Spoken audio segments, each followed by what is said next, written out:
This podcast is part of the Podcast Arcade Network.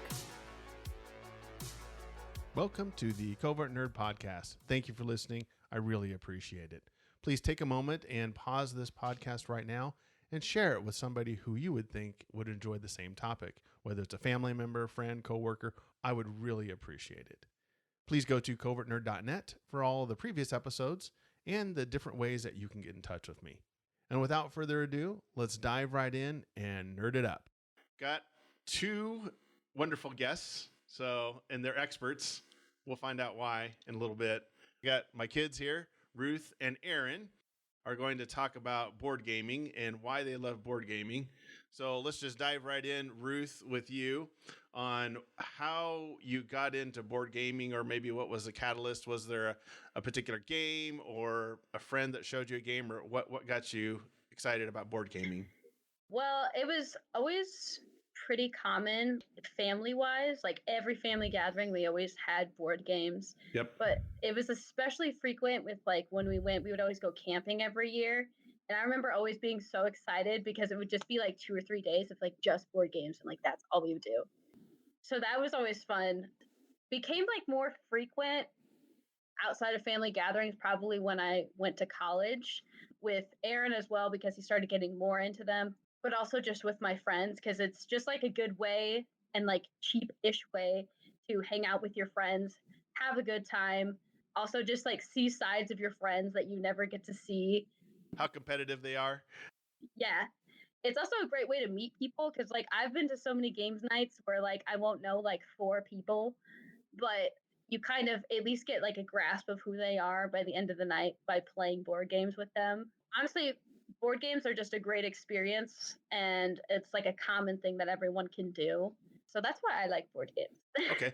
Now, while Aaron's answering it, the next question will be, estimate how many board games, card games do you think you've played in the last, 5-10 years? So you think about that while Aaron answers. Okay. That's a challenge. Yeah.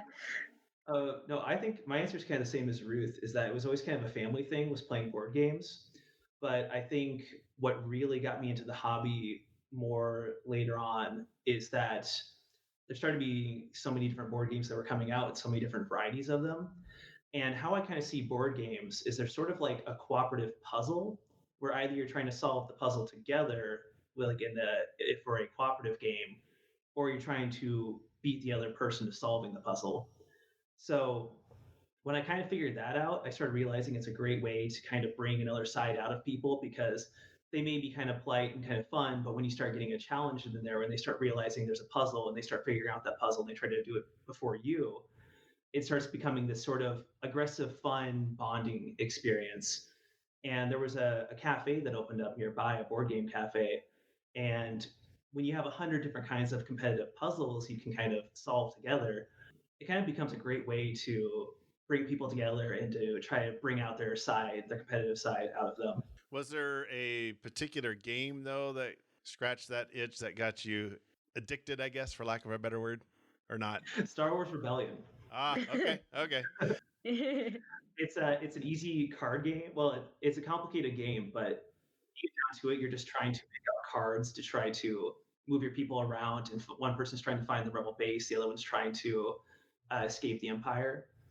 And when people realize, oh, I just have 5 or 6 cards to pick from, and I just have to pick out better cards than they do, it's a really good way to get people to strategize with each other, and they're trying to solve the game with their partner before the other team can. And that's the one that kind of got me into. That was the first really complicated board game that I got into. Okay. All right, Ruth. Well, while she's answering, Aaron, you ballpark how many games you've played, you think? Ruth, how many do you think you've played over the last 5-10 years? I would say between 50 and 60. I feel like is a good number. I'm like trying to rack it all up in my head, but also there's so many that I've played that I just don't remember because we've played it once and we're like, oh yeah, that was okay. Yeah. But like, and then we never play it again. Especially like card games into it too. That's where, because then you have like the basic ones like Uno, or you have like anything from like a basic 52 card set, like poker, trash. Do game varieties count? Like there's like 80 different kinds of Uno. True. I still kind of consider Uno and poker and those games as even though there's not a board, but I would say that like Uno itself is just one, and then like there's like branches of Uno, Yes. but Yeah. it counts as one. You've also got the old games that we played when you were young, like Spoons, Bazaar. True. Candyland. I mean, you've got all those, so there's a lot. What is it? Aggravation. Yeah. Mm-hmm. All right, Aaron. How about you? Ballpark number, you think? I honestly think, because I've played so many board games at Mana just off the shelf, just one that's for fun, I'd probably say around 60 to 80 if I had to give an honest estimate. 60 to 80? Okay. Yeah. I thought that'd be higher for you guys, but... Well, I was thinking about it because, like, you have the classic... Well, the classic ones are like, what? Like Battleship, Candyland... True. Life, Uno. That's probably 15. Risk. And Risk, yeah. Stratego. Yeah. That's a good one. But I would probably say somewhere, probably the 80 range, I guess. Yeah. Aaron, what are your top genres, I guess? What type of games do you tend to gravitate towards? Maybe we can split it into two. What games do you gravitate towards now versus maybe what you played, I don't know, 5 years ago? I would probably say secret roles, because I love having people being stressed out trying to figure out who they can trust. And it's a very great icebreaker, because when people have to argue why they're trustworthy, you really get to see how they think and how they try to like present themselves in a stressful situation. It's like, you know what, it's like what's those places you can go to where you try to solve a puzzle as a group? Escape room. It's like an escape room, yeah. But the escape room is being the target of people's arguments. And then I would say war games, because it's really fun being able to move miniatures across the board. It's very tactile, and moving miniatures across the board, keeping track of what this place is doing and where you want to move people. It's way more tactile than just playing cards, and I think it's fun. Always fun having a well done map that you can move things across. So figures and the tactile one of feel the earliest, I think what got me into that kind of style and genre was definitely Hero Quest. Yeah. Because that definitely kind of spoiled me a bit when I was young, because having well done miniatures I prefer over like tiny little cardboard pieces, like 1/8 of an inch cardboard marker. Yeah. Or tiles. To represent your troops. I like having well done miniatures. What about what you play now versus say 5-10 years ago? Is it pretty much still the same, you think? The genre? No, I'd say when you get really into board games, something starts happening. You start getting very picky on what you like and what you don't like, because you kind of realize, well, I'm not a big fan of just straight puzzle games or just straight games that don't give you much choice. Like Candyland, for example, is a game that you just draw a card and you move, and there's no decision making at all. So you kind of decide, well, I don't really care for that. I don't really care for this. When you start getting picky, you start realizing you get very, very specific. It's not just war games anymore. It's war games with a negotiation aspect. And it's not just war games with a negotiation aspect. It's war games that are cooperative with a negotiation aspect. You start getting more specific with what you like. So I would say that's kind of what's changed for me in the last 5 years. I've gotten more picky, and I've kind of moved towards basically exclusively like group games that involve a lot of people. All right, Ruth, what genres do you like? Similar to Aaron, probably because we play a lot of the same board games together. Hidden role, social deduction games, I love. I'm not very good at them, but man, is it fun to see like other people try and like figure things out. Because like most of the time I'll be wrong. Honestly, I hate being like the bad guy in a hidden role game, because I'm like, oh my gosh, they're gonna figure it out and they're gonna ask me like these questions and I won't know how to answer them. But I still have a fun time playing. Just because like people get so competitive and like so angry sometimes when things happen. And it's so funny to watch. Yeah. I also really like exploration games. So like anything where you're like kind of like Hero Quest as well. Or like Betrayal the House on the Hill. Yeah. Where you're like going through somewhere, you're like discovering hidden items, hidden rooms. It's got a storyline. Yeah. Any kind of storyboard game I really enjoy. I don't know what genre this would be, but like any board game where you're like trying to communicate something to the other players without blatantly saying it. Like Mysterium? Like Mysterium. And there's another one, Hues and Cues, which I played a little bit of, where it's kind of like that. I really enjoy just like them saying like one word and then you're like trying to interpret what they're saying. So you like having a variety on charades, like you're taking charades, but you're adding some different elements to it. Yes, exactly. We discussed the genre. What top 3 games do you like, Ruth? What's your top 3 right now? I'm sure it probably moves a lot. So right now, I would say I'll go my least favorite to favorite. Okay. So a classic is Mancala. Because I feel like you need to have like a classic game in your arsenal that like most people could know, most people can pick up. Like almost anyone can pick up Mancala, and I think that's what I like about it. That it's like fast. People can pick up the concept quickly, so you don't have to explain, like a 10-page rule book to them. Although I do wish that there was like, I looked up today to see if there's like a travel version of Mancala, like a mini version. Those don't really exist, which I was kind of sad about. So I'm like, I don't know if I can make one, but it would be. It's like a bag of stones and like. I know. That's what I'm saying. I was like, this is so simple, and like, just taking that like to like a restaurant or something, and just whipping it out, like. What, seems they like don't a great have a travel concept. version? I'm kind of shocked. Well, I mean, the game itself is pretty small anyway. Mm-hmm. Ooh, you could get one that has a metal tray, and then the stones are actually magnets, so they don't move. Oh, that's true. If you're in a car. Oh yeah, that'd be fun. When's the first time you played Mancala? I think the first time that I can remember is when we went to Texas, like 2 years ago, 3 years ago. Yes, 2 years ago. I remember playing a lot there because I know Aaron, you played that like growing up on. I played it on Club Penguin. Yeah. Nice. Club Penguin taught me Mancala. Yeah. That's a very old game too. Yes. It's made like. I also saw there was a 4-person one. Oh. How does that work? I don't Interesting. know. Are there like 2 trays overlaid? It's like a square, and then it lines like the little indents line like each line of the square, and then there's like a section in the middle where is like your base, where you like drop things off. Weird. Okay. Yeah. I like that. Mm-hmm. But yeah, I agree. Mancala is very easy to show to somebody. Takes about a minute. Do we want to do all 3 of mine at once? Yeah. Let's just go all three years, then we'll go to Aaron. So my next one is Wingspan, which is a newer one that Aaron introduced me to. Yeah. It was a little complicated at first, and I didn't understand what was going on. But once I played it the second time, I was like, oh, this is actually really fun. And I really love the art. I love the designs of the cards. I love that you get like little facts about the birds on the cards. Yes.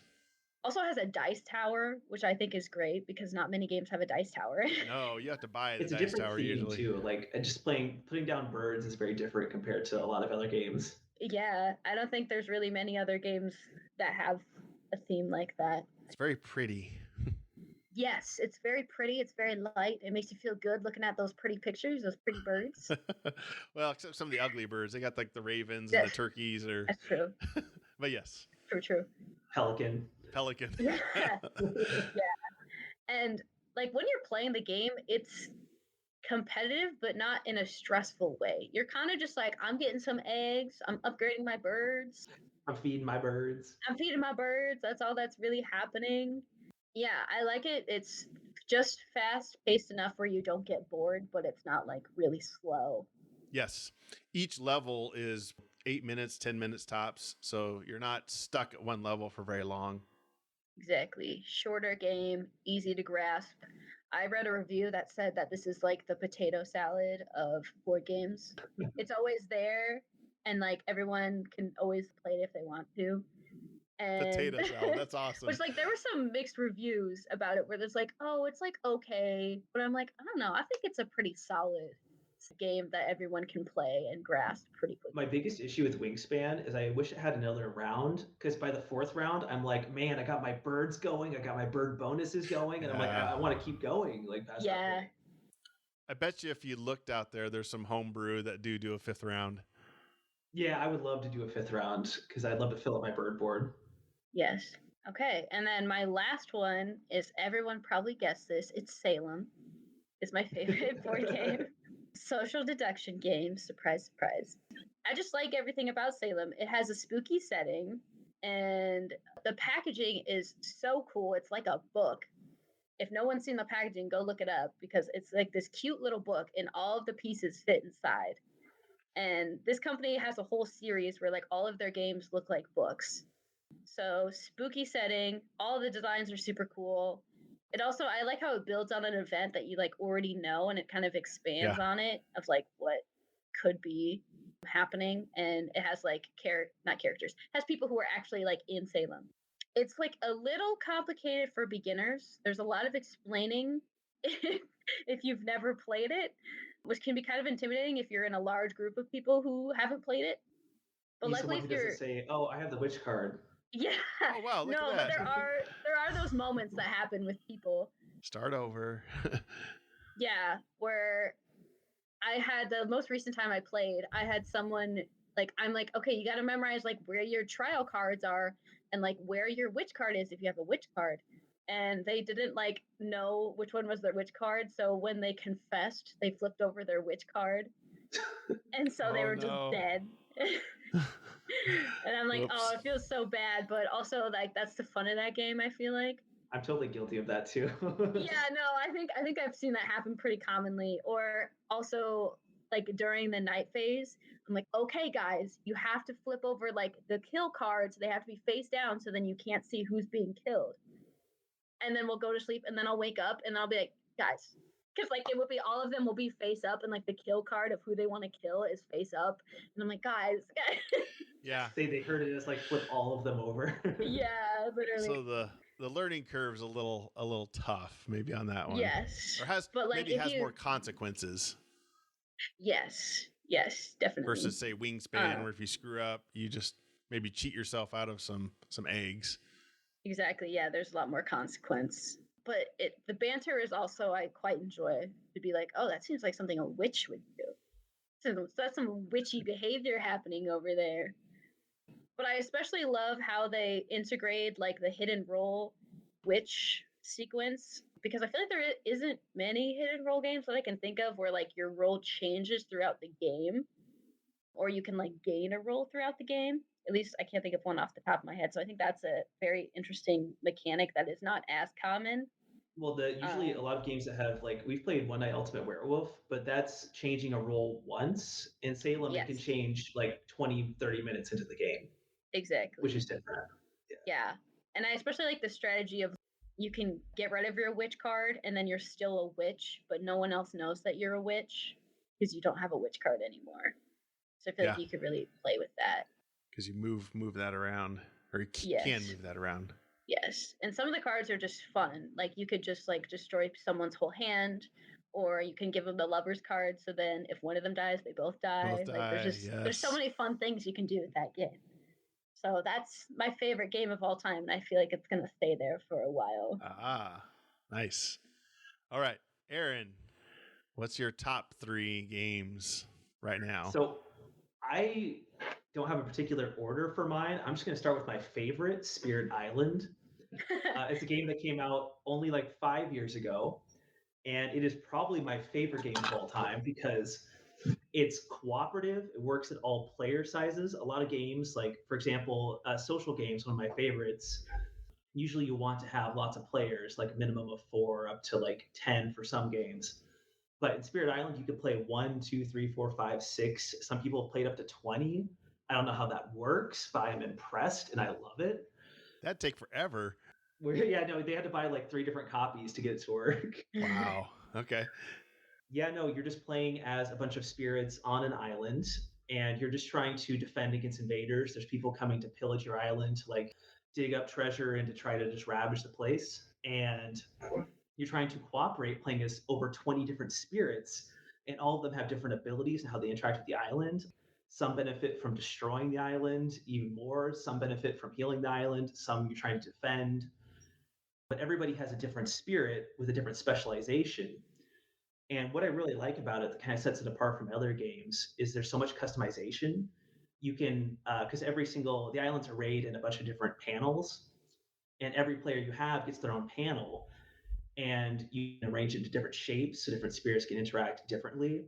So for this game, there's just so much customization. You can play against specific countries like England, France, Spain, who are coming to colonize the island, and they get different abilities. All the spirits play using different cards that have different powers. And what I think Spirit Island really epitomizes more than anything else is just being able to play the game how you want to play it. And that's something I really like. That's something I really value in a board game. There's like so much replayability. There is those because of the spirit cards. There's what 50 of them now. I don't know how many they're up to, but So there's like 20 spirit cards, and they're making 5 more. I'm getting that expansion in October. oh, I thought there was more than that. Don't you have? I thought there was 50 that you had. Maybe I was wrong. No, there's like 20 something, but they're very thick cards. So Okay, they take up a lot of space. Yeah, maybe that's it.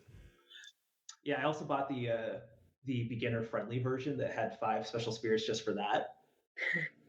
Yeah, no, there's like 25 spirit cards. There's 6 different island panels. There's 10 scenarios, 10 enemies, and then like 150 spirit power cards that you can get throughout the course of the game.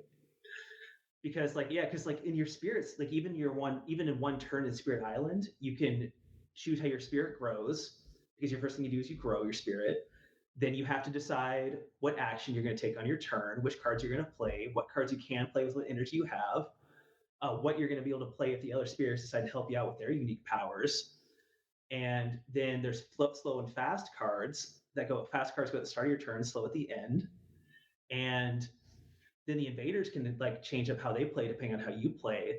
There's just like so many different things that go into just one turn. And that's why Spirit Island takes 4 hours even with 2 players. Yes. Because the biggest thing that comes into Spirit Island with new players is analysis paralysis. Because the longest thing it takes people to do is just to decide what they're going to do at the start of their turn. I agree with this. Yeah, right. That's even if you don't play with event cards, because at the start of the invader turn, you can have event cards that affect the island, and a lot of them come with choices like, do I want to poison the island even more, or do I want to cough up a lot of energy and then take a lighter hit? And so you have event cards on top of that, and then each opponent you face, like France or England, has like a special ability that affects you as well.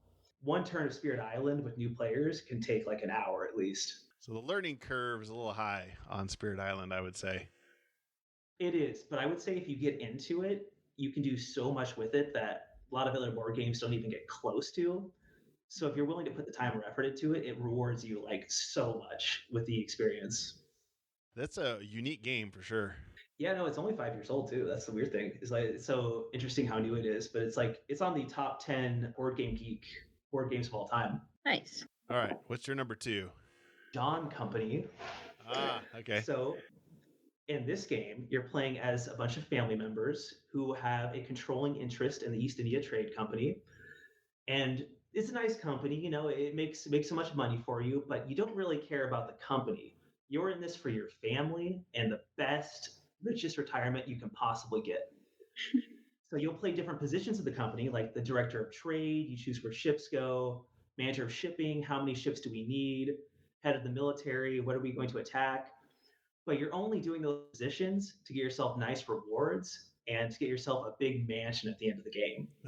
And so throughout the game, positions move around, people get fired, people die in office, and you'll negotiate with each other because the biggest position in the game is the chairman. And the chairman decides who the director of trade is.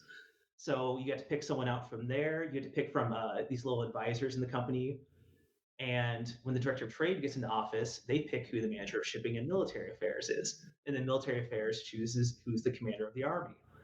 And so there's this big bureaucracy thing where you're negotiating and you're fighting over other players because everybody gets to choose at the beginning of the game where they want to put their people. And then at the start of each turn, they get to choose where they want to put their next person. Am I going to put them as a writer under the president of Burma or the president of Bengal? Am I going to buy a share in the company? Am I going to go buy ships, workshops?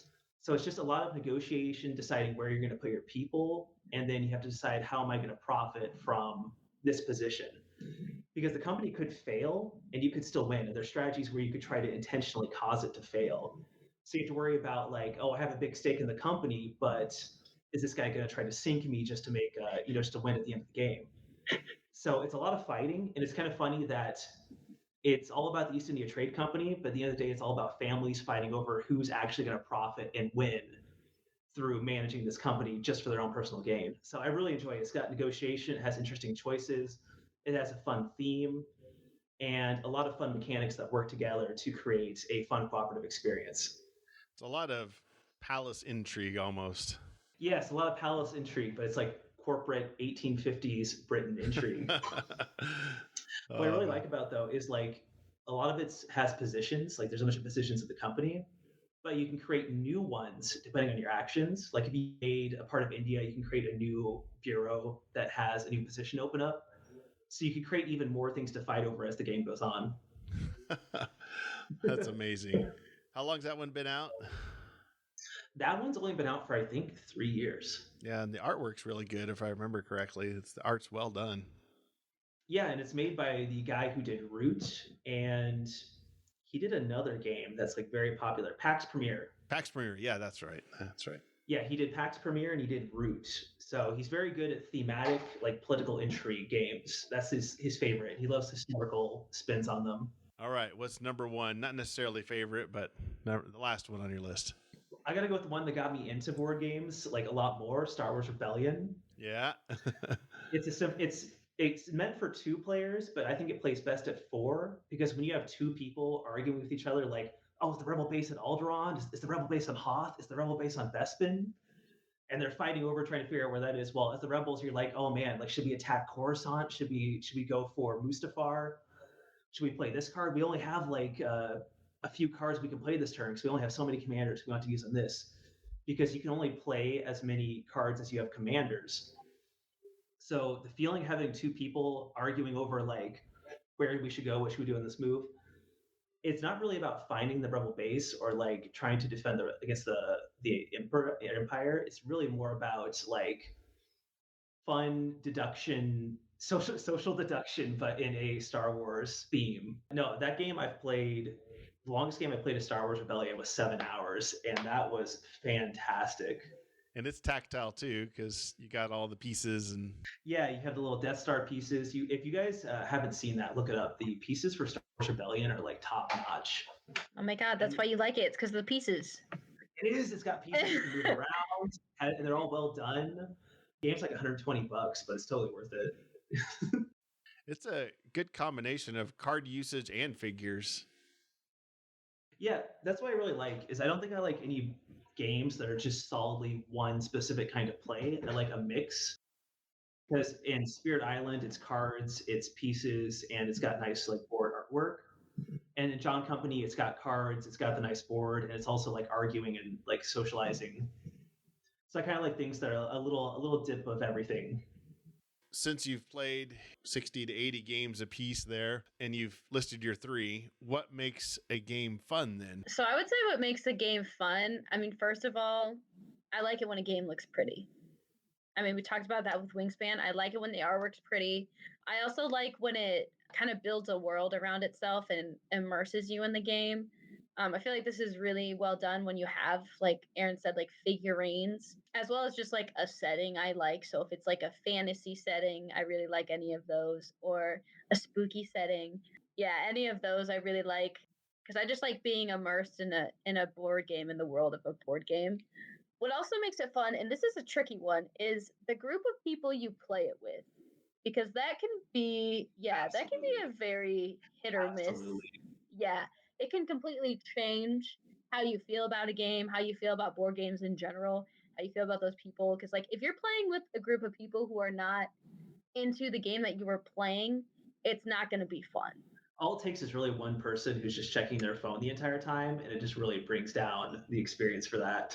Yeah, and sometimes it takes a while to figure out like a group of people that games work with, and sometimes certain games work with them and certain games don't. You know, like longer games where you have to like fully pay attention and strategize might not work with a group of people. And some people don't really get into that mindset where like they have to think and like strategize. Like it really is a different world for them in terms of like thought. They're only like, oh, Monopoly. They don't realize that there is strategy to like board games, and it's not just like a kid thing. Well, there is strategy in Monopoly. It's just more simplistic. Yeah, what I should say. Candyland's my favorite strategy game. Overall, I just like board games because it always creates like a fun time with everyone. It's always a fun time to look back on. Like, yeah, remember when you completely freaked out when you figured out that I was, like I was this person or whatever. Like, remember how you acted when we accused you of being this person? So, personally, on this topic, I just want to bring up that 10 years ago, we were playing a game of Risk at a family celebration. I love the story. I love the story. And I don't remember what exactly happened, but I moved my pieces to a spot. And then Ruth said, "No, Aaron, you can't move your pieces there." And I was like, "Oh, that's silly, Ruth."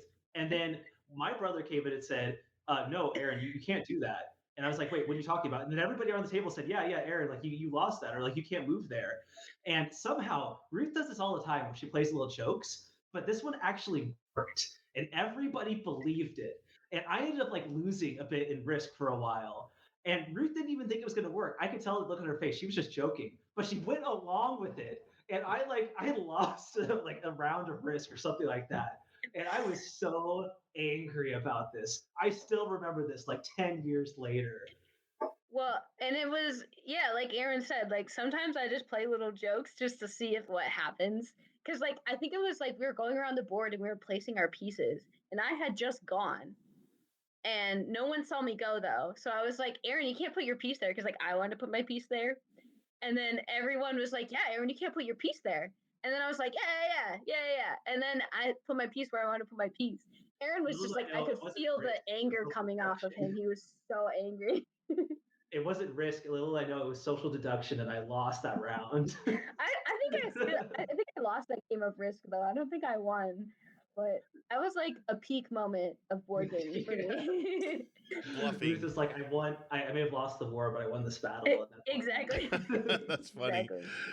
Ooh, that's like a poker bluff, and you won. Yeah. Yeah, she didn't even try. Yeah, no, I didn't even try. One for you, and then I suppose 10 other losses. So hey, you gotta gotta count your wins when you can. For me, what makes a game fun, I think, is player interaction. I really, really, really like games that involve players having to talk to each other, like either negotiate, argue, fight, strategize. What really maximize like players talking, because like I said at the start, is that I see board games as like a collaborative puzzle. And I think they're at their best when the players are talking amongst each other trying to solve this puzzle. So things like Spirit Island, for example, players have to cooperate, talk over strategy. They need to figure out how they're going to defeat the invaders and save the island. Star Wars Rebellion is 2v2, trying to talk amongst each other and try to figure out where the rebel base is, where we're going to go. John Company, your company executives fighting over who gets the best positions and what we're going to do on the island or India. So for me, it's really whatever gets the players blood pumping, talking, strategizing, thinking. And also what Ruth said, a game that's pretty. I think like the term I use is like the theme of the game, because I think themes can also recontextualize what you're doing. You're not just moving a piece, drawing a card, playing a card. A theme kind of works like a book metaphor does. Because in Star Wars Rebellion, you're playing a card and doing actions. You're not just doing that. Within the theme of the game, you're also sending troops around. You're exploring. You're attacking. We're trying to stop the Empire. We're trying to crush the rebels. In Spirit Island, you're trying to destroy the invaders or save the island. So a good theme kind of adds a metaphor to what your actions are doing. And if that's something that appeals to you, like it does for me, I think that really strengthens the experience. That's like that's the frosting. That's the cherry on top that really perfects the experience. So those are things I like in a board game. Sure, and I suppose what mood you're in that day also affects what game you're going to play and how fun the game is. I mean, if you're I like the way you say that, because it sounds like I'm going to play like an angry board game. No, I'm just. Board game. I suppose sometimes you're in the mood for D&D. 4 hours of grinding. Sometimes it's just Mancala. I want 5 minutes just to play a quick round, and I'm happy. Yeah. So I think I also like any kind of like role playing game where there's like Aaron said, a theme. Like I don't know, Aaron or Dad, if you've ever played Bang.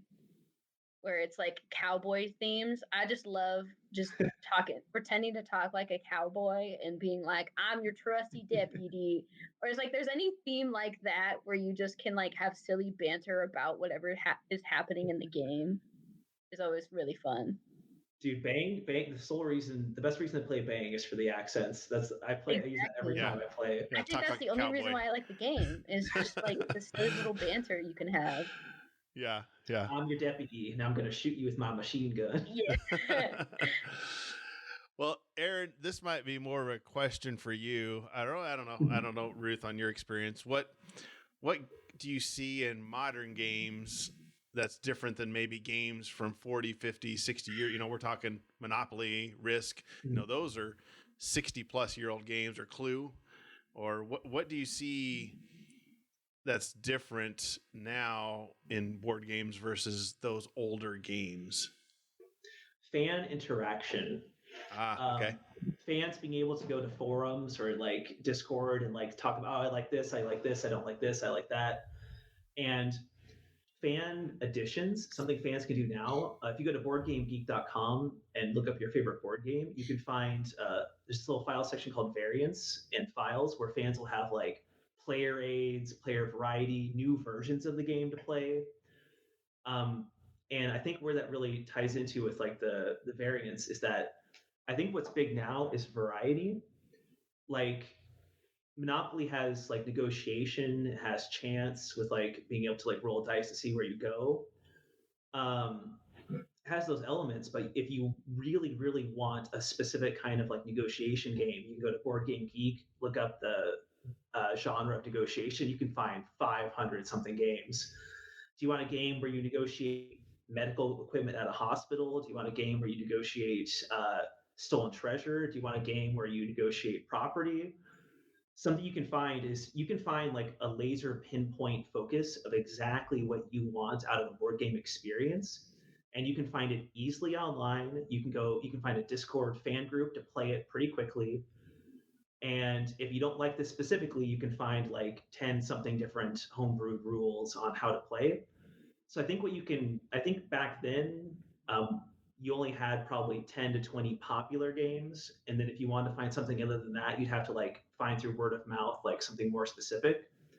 But now you can basically go to an all you can eat buffet and get exactly what you want, specifically a raid how you want, and play more or less with who you want. So I think the variety and ease of access and fan interaction all kind of create a very different experience that is kind of what you have nowadays. Oh, and support. If you can't understand a rule, you can Google it and pretty much find what you need. That too. True. It's also a lot more available than it was 40 years ago because now you can go online and find whatever board game you want, or you can like discover board games from TikTok or YouTube or Instagram. So it's also a lot more available than it ever was. I'm just kind of wondering what element, I guess. I think the older games were more broad, like you said. They really weren't niched down. You had, probably 50, 60 games to pick from in 1960 versus, 5,000 or more now. What elements though, or here's another question. Do you think you'll still see Spirit Island being played 50 years from now, 60 years from now, like you're seeing Monopoly? Monopoly's never going away. That's always going to be available. But do you think Spirit Island or Salem or any of the ones you mentioned will be around in 60 years? What has the stickiness? Monopoly has a stickiness. So does Clue. So does, some of these older games, chess and checkers. What's that sticky factor that games have now that older games have? Well, I think what Monopoly has over most other board games, I would argue, isn't necessarily in terms of quality. I would argue it's mass adoption. Like everybody has basically played at least one game of Monopoly in their life. So if you want a game that everybody's going to pretty easily understand, pulling out Monopoly is like an easy choice. I think what these other board games would need in order to last a long time is mass adoption. I think anything that's ever been in the Board Game Geek top 10 will probably always be around in some form. Like there's always be a bunch of people who have copies or something like that. For Spirit Island and other games like that, the problem is that board games are kind of rapidly exploding. Like there's more coming out every year. There's more people playing every year. And as a result of this, you're going to see many, many, many, many, many more games come out. There's going to be more creators, more people making them. So, and I think what comes with that is an element of refinement. Creators nowadays making board games have decades of experience they can look at. They can say, oh, I like this. I like how this works. I like how that worked. And I think you're going to see, as time goes on, more refined games that kind of push things even further. And I like that because I think in 50 years' time, we're probably going to have some really awesome board games. Like even like adding a digital app. Some games do that to offload a lot of the thinking and update games to allow like new content. There's reprinting. Spirit Island right now has on its 11th reprint, like for adding new clarifications and stuff like that. And so I think in 50 years, you're going to see more refined games that build off of previous stuff. I think, like you said, you always see Monopoly around, but I don't think that's necessarily because it's a great game.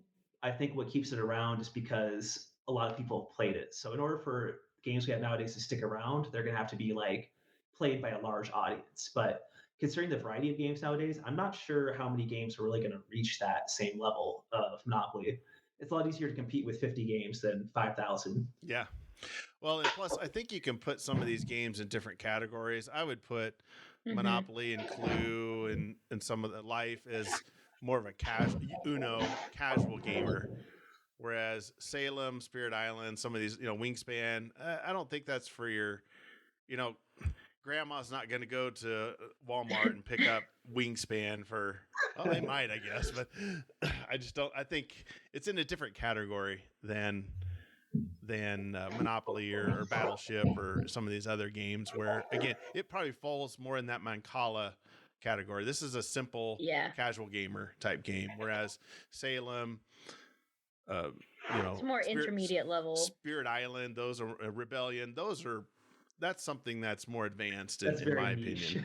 It's not an apples to apples comparison when you say Spirit Island or Star Wars Rebellion versus, Scrabble. It's just, that's going to attract two different types of gamers. Apples, are you referring to the board game or the metaphor? Funny. Yes. So anyway, those games I sent out, I sent out a statistics thing. I don't know if you saw that, Ruthie. The board game statistics. Yes. Statistica ran a survey and said that Gen Z finds board games more enjoyable than other generations. So 38% of Gen Z find board games really enjoyable to play, by far the largest percentage of any generation surveyed. So the next survey by Meeple Mountain said that board games are most popular between the ages of 25 and 54. So it's kind of interesting that the author said there's either two things at play here. Either Gen Z play them and don't enjoy them, or B, the younger generation plays them less frequently. Now, Aaron and I talked about this. I think the reason just is 25 to 54-year-olds it's the most popular, board games are the most popular, is because they have the money to buy them. Whereas Gen Z doesn't have as much money to spend on board games. So that might be why there's a little bit of, that's why they're more popular with the 25 to 54-year-olds than they are with the Gen Zers.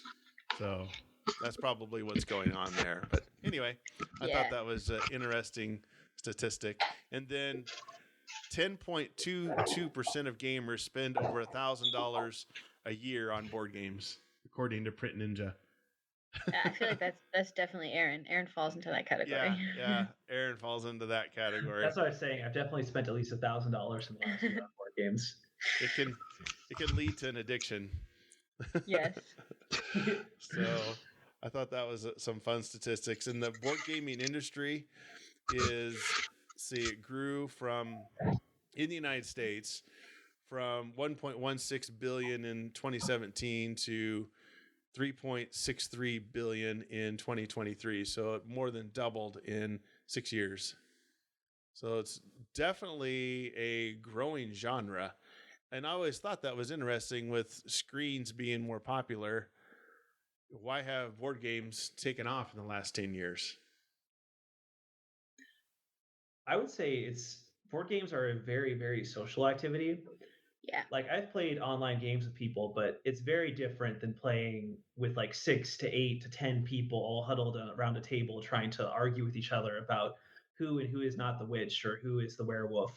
Mm-hmm. And so I think what it offers more than uh, a screen, for example, is it's visual, it's tactile, and it's very social.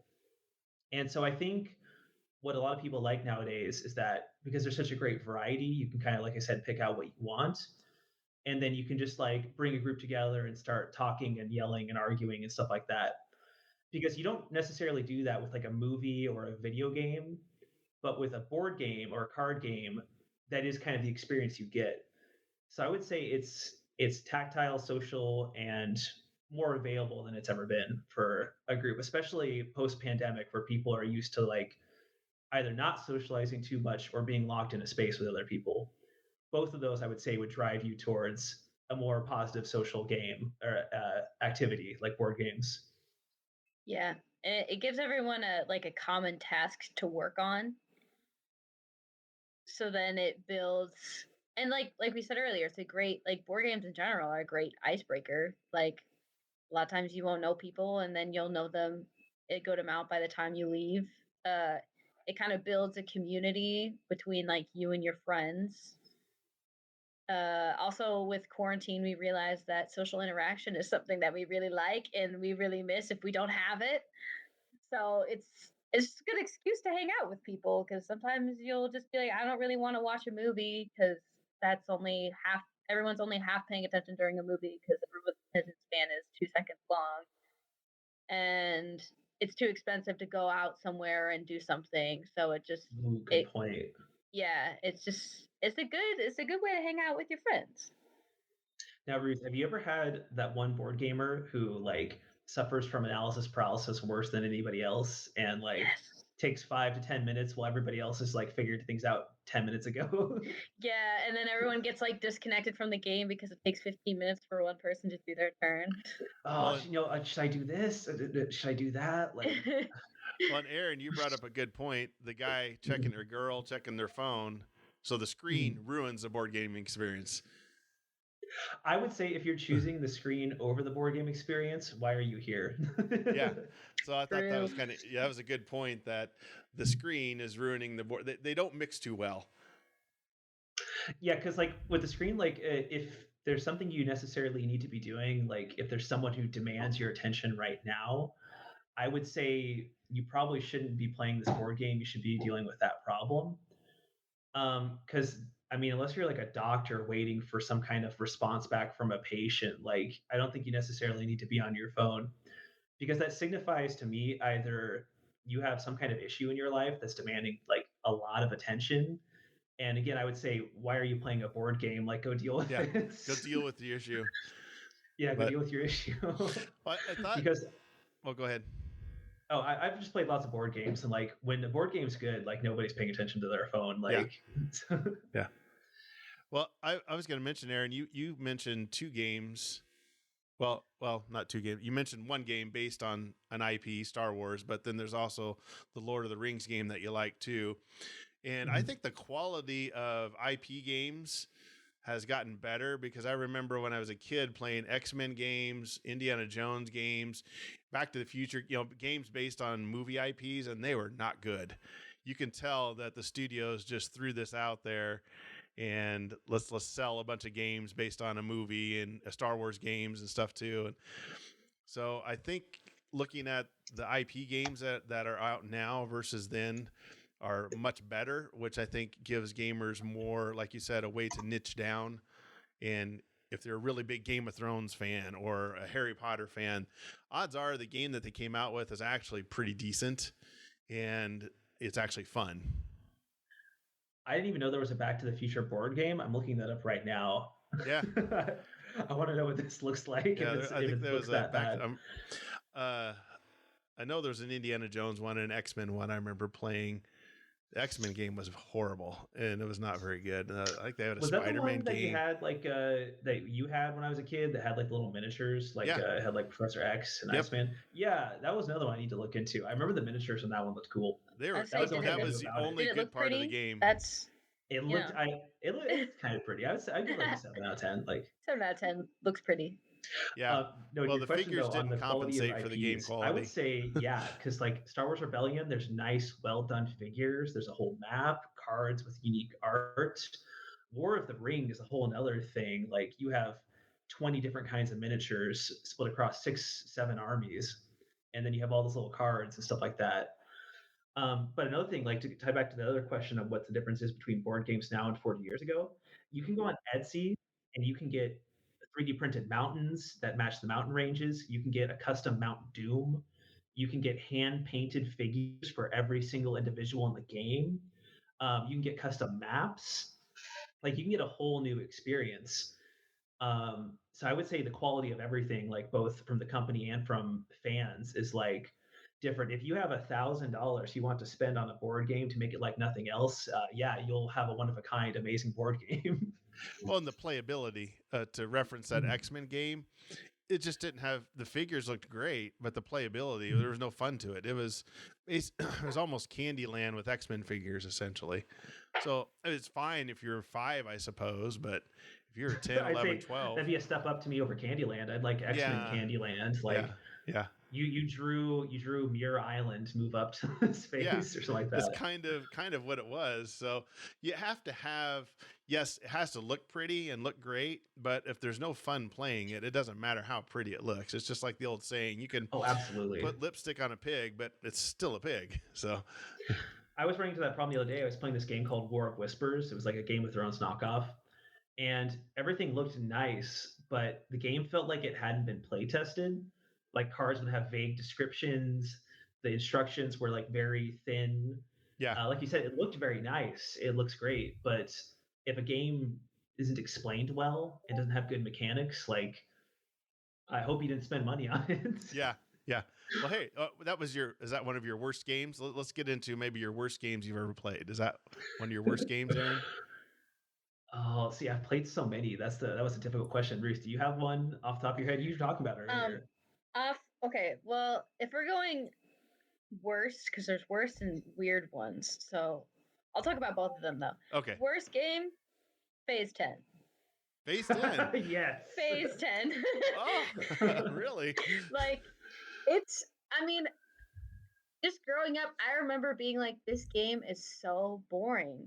I would never finish it because it's just so long. It is long. It's so long.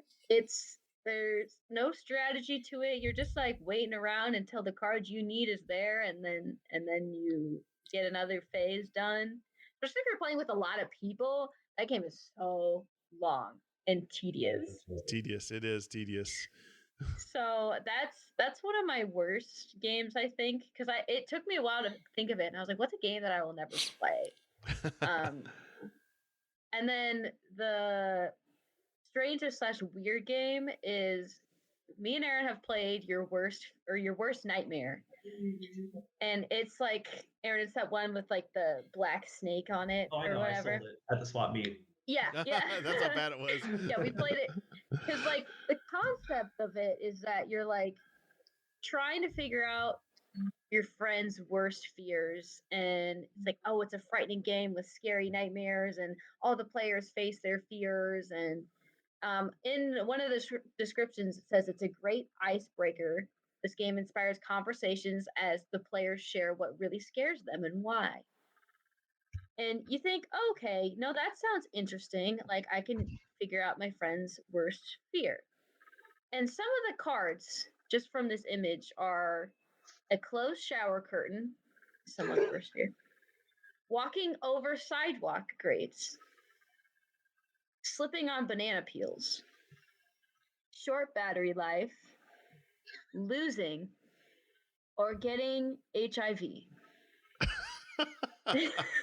I would say getting HIV is a much different fear than a closed shower curtain. I Yeah. think that's why it doesn't work, because like these fears are so ranged, where it's Yeah. like, oh, I don't like stepping over a grate, or I don't like stepping over like a puddle of water, but also I don't want to be like have this disease, like Slip on a banana peel. It's like I'm scared. I'm scared of like dying of old age, and also getting a poorly flavored gum like wrap or gum. Yeah. Yeah. Or whatever.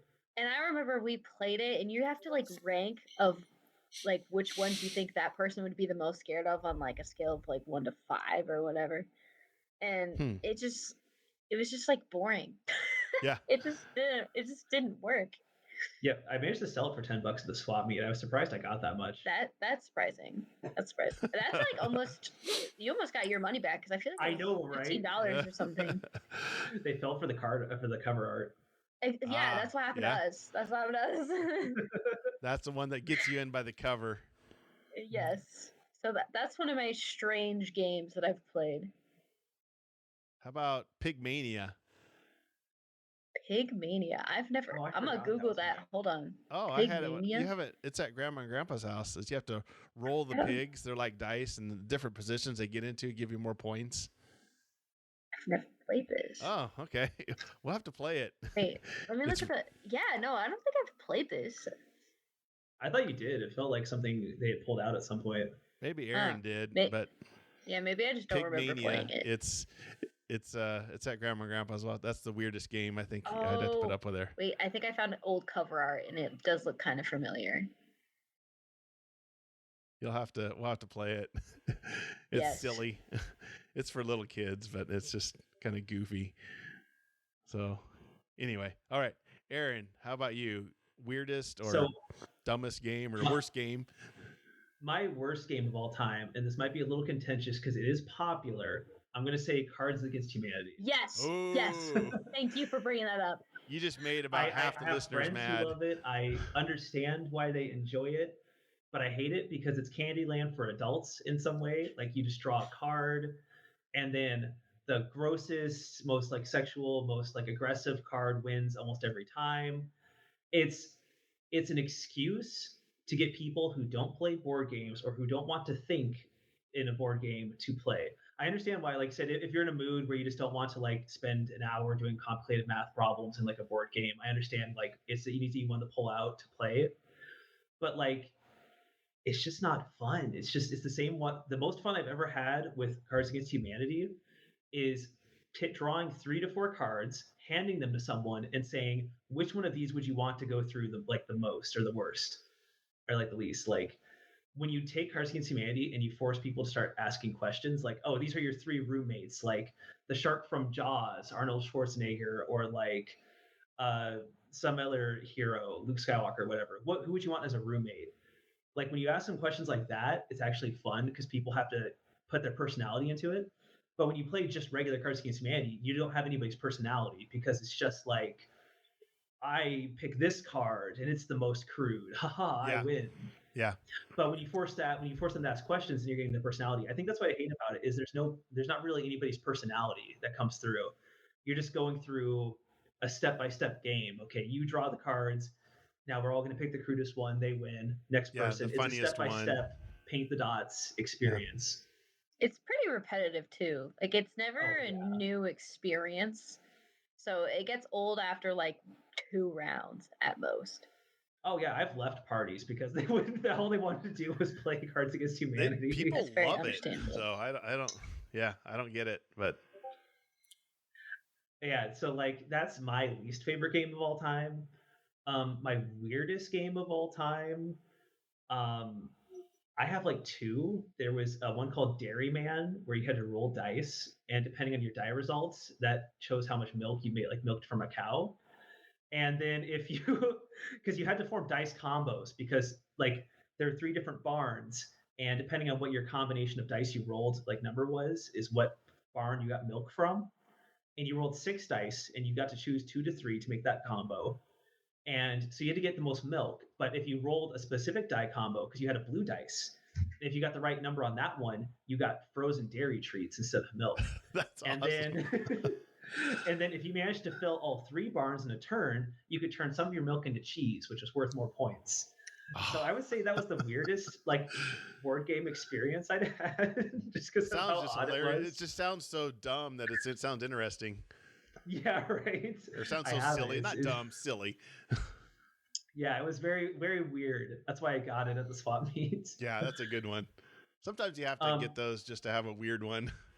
yeah, it's a weird experience. The strangest one is one I actually found a few days ago. I don't know if I can pronounce it right because I think it's a Mayan name. It's like Tzolk'in, the Mayan calendar, and it's worker placement where you put down. You have 5 different dials, and in between all those dials is a big like gear, and the big gear turns all the little gears. And so you put down a worker. You have to decide where you're going to put down your worker on these gears because each gear does a different thing. And then at the end of the turn, you turn the dial a few spaces, and those workers turn with it, and they become more valuable because at the these dials, there's a bunch of different symbols, and like the more your higher up your worker is on the dial, the better they are. So you have to put down workers in anticipation of where they're going to be a few turns from now to see if that's like what you want to get. Like, do I want more wheat, spiritual energy, supplies, etc.? But it's just interesting because it has an actual physical dial you turn, and that Yeah. determines like the game. And so I That's thought what I that was was a just gonna very ask you. interesting, strange thing. So it 'Cause a lot of physically things are has a usually dial. abstracted in board games. You don't usually have a physical piece that involves it. Ah. So it does. I was just gonna ask you, it does have a physical dial, huh? Yeah, there's 5 physical dials and then a center gear, and then you turn that center gear, which represents Okay. time moving. So is it on a board? Like a dial or Yeah, it's on a board, and then you put the gears into the board, oh. and then you spin it. So that was kind of interesting because like a lot of games, it's abstracted, like, oh, time passes, move this little piece to this spot to represent a year moved. But in this game, like a dial actually moves to represent time passing, which is kind of like different. Okay. That's interesting. Yeah, like I said, it's tactile, so like that's something that's kind of fun. I like that board games that lean into it. Like Mousetrap's probably the most popular example of a tactile board game. That is. Yeah, that's usually your first tactile game or one of your first. Yeah. Yeah, there's really no so point to Mousetrap. It's just everybody wants to spring the trap. Yeah, exactly. That's the fun. It's Mousetrap. Yeah. Exactly. But yeah, in terms of like interesting or strange board game, I'd say that's one of them. Ah, okay. I like that tactile game, the Mayan one. That's interesting. Well, I like the cow one too. I want to milk your cows and make cheese. Yeah, I get to That roll. sounds How much good. milk do you get? I mean, who would have thought? Talk about niching down. Yeah. Do Do you you really love milking cows and getting dairy treats and cheese? This is the game for you. This is the game for you. It's sell really well in Wisconsin. Yeah. It's Wisconsin sponsored. That'd be Yeah, great. yeah, no kidding. The National Cheese Council, or National There's Dairy a- Council. In terms of like bad games, another thing I'd point out is like complexity. If a game is like super complex and spend 4 hours learning it and then you realize it's not fun, that's something else I don't like in board games. Ooh, yeah. Talk about wasting your time. Yeah, I PAX Renaissance. That's the one I'm going to put in that box. Ah, yeah. That's what you said. It was a horrible game. Just too much. Yeah, because whenever you learn a complicated board game, you have to keep in mind not only do you have to learn it, you have to get 4 to 5 or even one other person to learn it. Yeah. And are you going to be willing to spend 5 hours teaching this person how to play that game? And are they even going to play it when you get done? Yeah. Otherwise, they're just going to throw their hands up. That's where you really have to, when you're designing games, or you have to figure out who your market is. So, you're not going to sell, the people buying Uno aren't going to be buying Pax Romana, or they're probably not going to be buying Star Wars Rebellion or some of these more complicated games. They're kind of a tier 1 casual gamer. So that's something I guess you have to keep in mind. But as a board game collector, is that something do you have? Well, like Ruth said, you have Mancala, so you do have some simple games, but then you have the complicated games, right? You have a little bit of both. Yeah, because I think it's a very different experience. Like for casual games, that's if you just want to pull out something quick at a place just to play games or to play games with people who aren't usually familiar with those kinds of games. I would say when you're playing complicated games, you're trying to get like a deep, something you can really sink your teeth into kind of experience, and that's something you're probably going to seek out more than just a casual like let's play a game of Uno Spin or Yeah. Uno, the one with the machine that shoots out the cards. Yeah. So I would say it kind of depends on what you're looking for. But for casual games, I think that it's nice to have because you can just pull them out of the place, and they make good icebreakers to get people into more complicated games. So I think they're good, like footstool, I guess, to get to where you want to go. You start with something simple, and then a year later, they've realized you've tricked them into playing 100 hours of complicated board games. Like games like Munchkin. Munchkin's probably more of a. It's not a casual gamer one, but it's not definitely on a high tier hard game. I mean, I think most people Yeah. can teach people Munchkin in about 5 minutes. Yeah, I'd say Munchkin, a Pyramid Arcade, that one with the pyramids, that's really good. Love that That's a one. simple one. Yeah. Pyramid Arcade's great. The different kinds of Munchkin. Flux is good Oh yeah. Okay. I guess because that one has changing rules. here's one. I guess to wrap up with, since we're kind of shooting off a bunch of games, what's 2 or 3 games that maybe you'd recommend to somebody that's maybe not a casual gamer but wants to get into some more complicated games? In your opinion, would you take your 3 that's your top 3, Ruth? Well, it depends on like what level they're at. If you're talking to somebody right now, you're like, hey, what's some games you'd recommend me playing? What would you recommend, Ruth? I would recommend. I feel that you've played this with me. Throw Avocado or Throw Burrito, same game. That one is because you just match cards, and then there's also the fun like aspect of throwing avocados at people. I feel like that's a fun party game too that you could like easily teach people. I feel like that's a good introduction game. Yeah.